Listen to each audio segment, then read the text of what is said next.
Happy Memorial Day weekend from all of us here at In the Shadow of Big Red Eye. This is obviously going to come out way after Memorial Day, so premonitionally I'm wishing you the best Memorial Day ever. I'm here with my good buddy Scott, and Scott's a witness from back in the day. Yep. You contacted me regarding a sighting that you had back in the 1970s. Well, that was actually back in 1991. Oh, in 1991. I'm sorry about that. '91. November 91. Yep. It was a double sighting too. Yep. A mother and a son, or a juvenile, and that was really cool.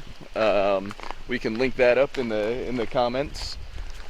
And then let's see. Then we've been good friends ever since. And I put out a little feeler this morning that anybody that wants to come on a nice little hike today. It's a beautiful day, and Scott answered. So here we are. We're hiking in the Delaware Water Gap National Recreation Area on the Jersey side. We're hiking back to Long Pine Pond, which, if you remember back to last week's episode, there was some scratching on a tree, which we could not identify, and the person I was with, Jill, got very upset and scared, so we couldn't investigate too much further. But we're gonna try to see if that was if we could see what that scratching sound was. It's a whole different ball game coming out here this time of the year with all the foliage compared to the winter time when you could see so far. Yeah. And you could actually see what's around you. It works the same way at night with the thermal imaging camera too. You got to think that too. It doesn't go through leaves. So unfortunately, with the thick foliage during the summer, it has its disadvantages. You know, some of these nice big open ravines. Yeah, it's perfect for a thermal. Yep. But the only thing is, when you get a return, it's so hard to actually determine how far it could possibly be, because they have a bigger chest cavity. They can go a heck of a lot louder than we can. Yeah. So you wonder how far their call is actually carrying. If you have 3 voice recorders, you can actually triangulate them, and if you know how far apart they are, and if you get a vocalization back, you can determine how far away. Yeah, how far away it is, which is pretty neat. Yeah. Huh.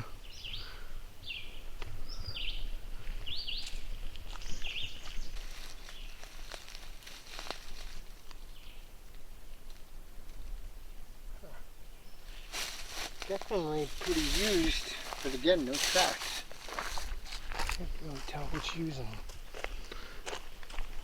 Definitely traveling downhill whenever. Oh yeah, you could see that for sure.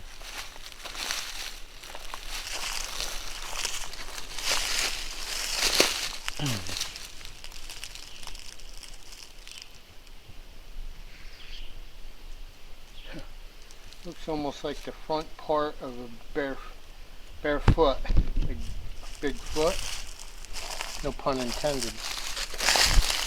Yeah, I mean. Yeah, see how it's just really compressed all in here? Yeah. And it kind of just disappears here, and there's one that's kind of opposing here, there, and there. From here to about here, going downhill, there's one here, there's one here, there's one here, another one there, and you could see how it goes downhill. Could it be a bear? Pretty obvious. Right here even I see a big one. Something was really heavy that walked through here. Just looking for hair. Oh. I saw that. Got excited. I see a little spider web on there. It's funny the attitude that you get now after actually seeing them and knowing they exist. Aside to somebody who's like hopeful of seeing one, and you're walking through the woods kind of tra-la-la, hoping to maybe see something, sight, tree break, something like that. And me walking down here, I'm just like, all right, I know they exist. Where are they going to pop up, if they're going to pop up? Huh. It's kind of whole Whole different outlook. Well, since my sighting, I have had a whole different way of looking at the woods and approaching them when going hunting still, and there's certain areas I still won't go to. Mm-hmm. So, a lot of people wish to see when I always say be careful what you wish for. What is that? I guess still, I mean, I saw clearly with my own eyes, and I had a witness with me, and you still can't believe what you're seeing. You're looking at your eyes, but your brain's going, but they don't exist. You're looking at them too, and you got that right in front of you, staring at you, not more than 60 yards away, and you can see you're making out human-like features.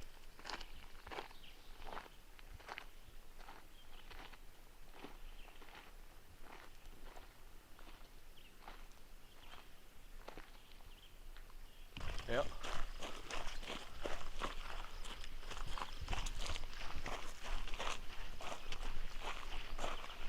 Bet you there's some fish in here. I'm still looking at shit in my head. Wow, this is gorgeous up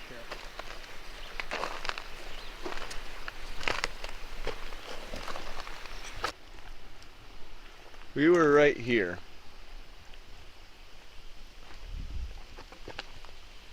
And this is where we heard whatever it was, and whatever it was was right up yonder. So let's go up yonder.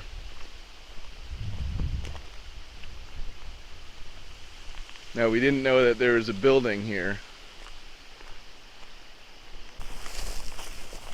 Wow.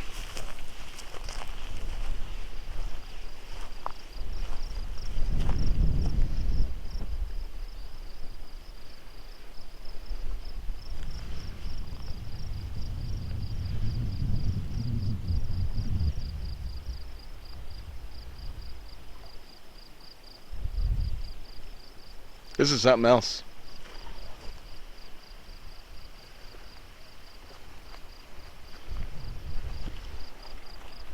Unbelievable how clear it is.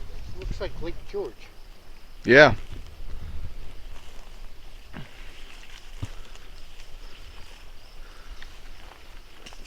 Yeah, and I don't see anything that I could Scratching. pertain to scratching. You know what I mean? I don't see anything that... I'm gonna try something.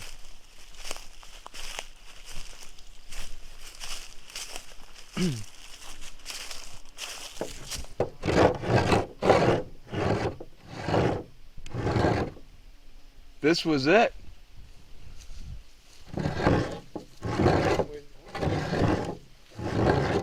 I'm pretty positive that was it, Scott. Was who or what making the rock move is my question. I think that was the sound. Was there any other marks on the table? No, I didn't look before I started doing it. It's weird how that rock is on the table. That's what it sounded like, I think.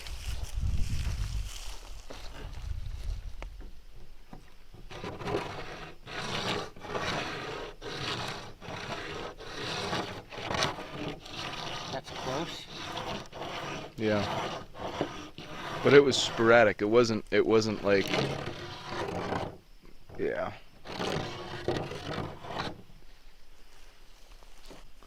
I don't know. Well, I got that on tape, so what I'm going to do is, when I get back, analyze it and put the two side by side. What is that? I don't know, but I'm scared.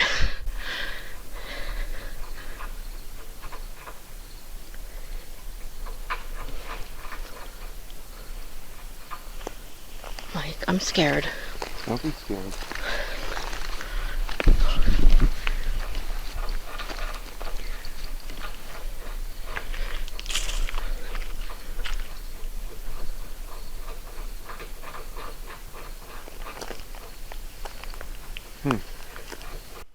What was odd that night, though, Scott, was when we walked down by the lake, there were people here. We saw a light. Uh-huh. But it came from over by that, further than that cabin on the lake. We didn't hear anybody come down here, so I don't think it was a person. Weird, I just saw a Oh, really? About 80 yards that way. A door? What's left of a door? That might have been something. Now we gotta go check that out. Kinda weird. Yeah.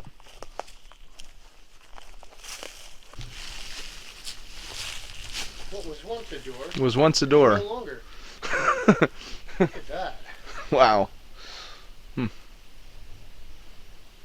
Yeah, these are the kind of buildings I'd be a little cautious about entering. Yeah.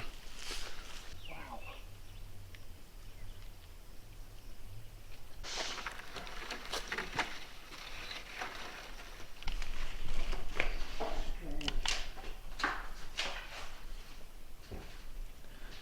Oh, it has beds and stuff?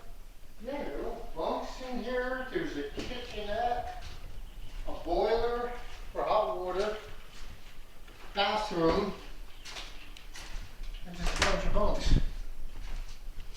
Bathroom here. Strange.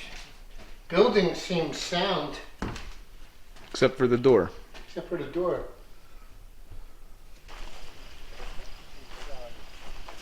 Wow, that's a big building. It must be like the cafeteria. There's a foosball table. Wow. Camp Ken Pack Trading Post. Check that out. I remember those chairs from high school. Crazy. Actually, there's really no evidence of that rock scratching on a table, even though you said that's what it sounded like. Yeah. No, there was no scratch marks No on the scratch table. on any of those tables. Mm-hmm. But it's pretty obvious that is what it could have been. It could have There's very no well been that. I mean, no porcupine digs in any of the trees close by there. Definitely no beaver, no beaver gnawing. I didn't see any beaver action, no. No beaver activity. What did you hear? It's like up in there. Sounded almost like a scratching noise to me, like something moved through the woods.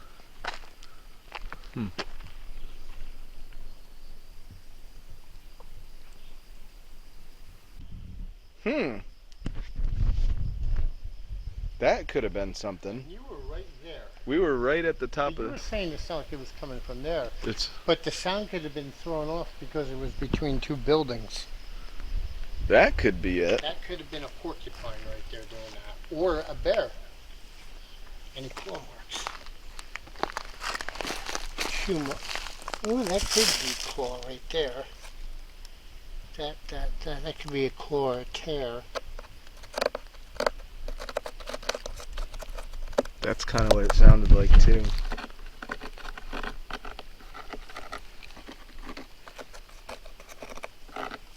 That's what it sounded like.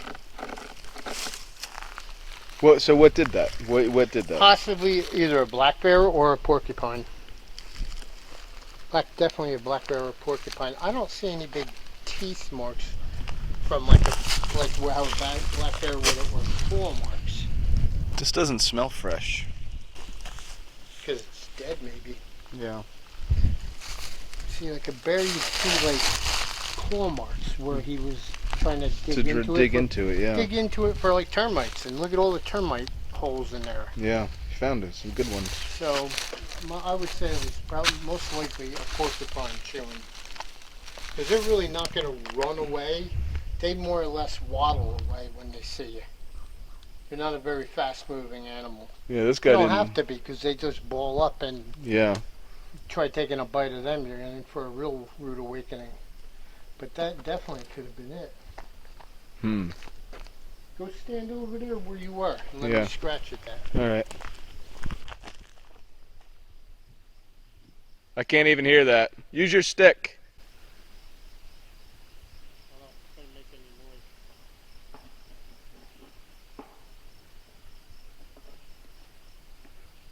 You also have the wind deferring sound blowing in my direction.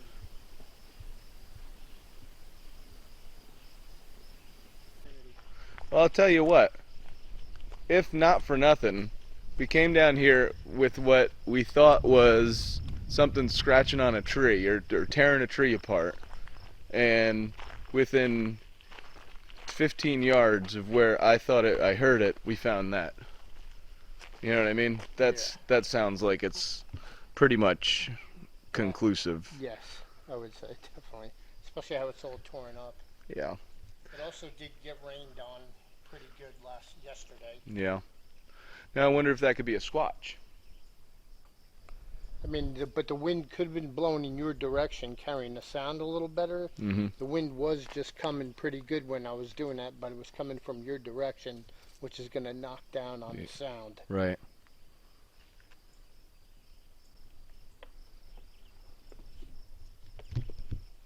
Debunked. But they send, oh yeah.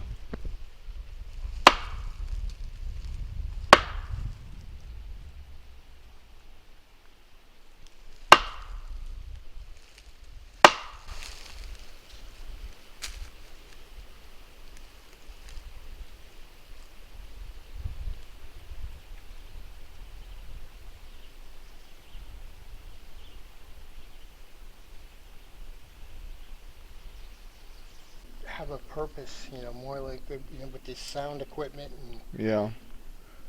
Well, it doesn't take a lot to drive out to one of these. Like you don't have to hike down here. You could just drive out to right out there and put your voice recorder or your sound box on and sit and have a good night.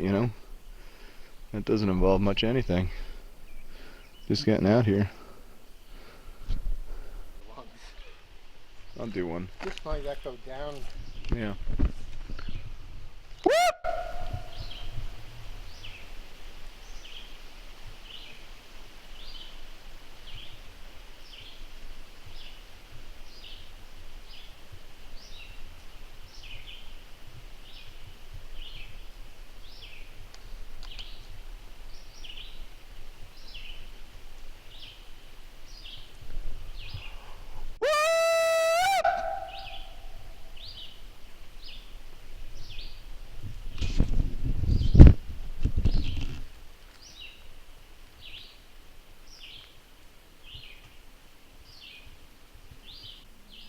Nothing.